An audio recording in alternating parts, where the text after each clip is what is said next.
3 से 6 वर्ष के बच्चों को चुराने वाली टीम का पर्दाफाश। जी हां दर्शकों, ये घटना राजस्थान के झालावाड़ जिले से बताया गया। झालावाड़ निवासी एक युवक जिसका नाम नरेश और उसकी पत्नी गीता दोनों पिछले कई साल से बच्चे चुराने का कार्य करते थे।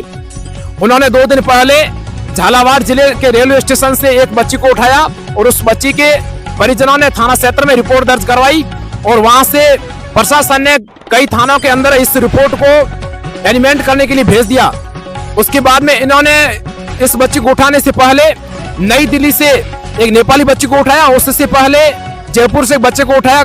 इस प्रकार तमाम बच्चों को उठाया गया, तमाम बच्चों की चोरी की गई, लेकिन यहाँ पर 3 बच्चों की सूचना मिल रही है। उन्होंने झालावाड़ रेलवे स्टेशन से बच्ची चुरा करके वे दोनों गुजरात के नाहौद क्षेत्र में निकल गए। नाहौद की मुख्य रेलवे स्टेशन के पास इनको एक हेड कांस्टेबल ने देख लिया। उस हेड कांस्टेबल को शक हुआ कि ये बच्चे इनके नहीं है। इसके बाद में उस हेड कांस्टेबल में गीता और नरेश के पास जाकर के इनसे विस्तारित जानकारी ली।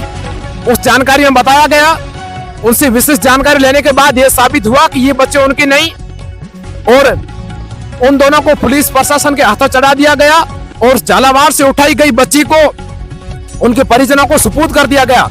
इसके साथ साथ जो बच्चे 2 बच्चे थे, एक नेपाली बच्ची और एक जोधपुर रेलवे स्टेशन से उठाया गया था, उन दोनों को सीएनजी में भेज दिया गया। डीएनए होने के बाद उन दोनों बच्चों को अपने माता पिता को सुपुर्द कर दिया जाएगा। तथा गीता और नरेश दोनों से जब विशेष जानकारी पूछी गई, उसमें यह बताया गया कि वे किसी भी रेलवे स्टेशन या किसी भी स्थान पर बच्चे को अकेले देखते तो वे उस बच्चे को उठा करके ले जाते। उसके बाद में उस बच्चे के साथ बेरहमी से मारपीट करते, उनको कई प्रकार से प्रताड़ित करके, इतना प्रताड़ित करने के बाद उस उठाए गए समस्त बच्चों को, चोरी किए गए समस्त बच्चों को भीख मांगने के लिए रेलवे स्टेशन या किसी शहर की किसी भी कॉर्नर पर खड़ा कर देते थे।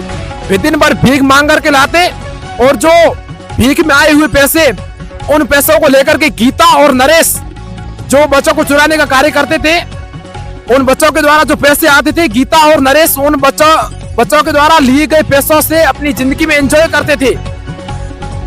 इसके साथ यह भी बताया गया कि वे बच्चों को बहुत ही बुरे तरीके से मारपीट करके जबरदस्ती उनको भीख मांगने के लिए भेज दिया जाता और यह भी बताया गया वे बच्चों की ऐसी हालात कर देते कि भीख देने वाले को भी उनके ऊपर दया आ जाती। इतना ही नहीं दर्शकों, इस खबर को आपके तक सीमित ना रखें, अपने पूरे दोस्तों तक जरूर शेयर कीजिए, क्योंकि ये खबर कहीं ना कहीं हम सभी के काम की है। और सचेत रहिए अपने बच्चों को। राजस्थान के अंदर आखिर यह टीम नहीं, इस प्रकार के कई लोग हैं जो बच्चे चुराने का कार्य पिछले कई सालों से कर रहे हैं। मिलते हैं अगली खबर में, तब तक के लिए जय हिंद।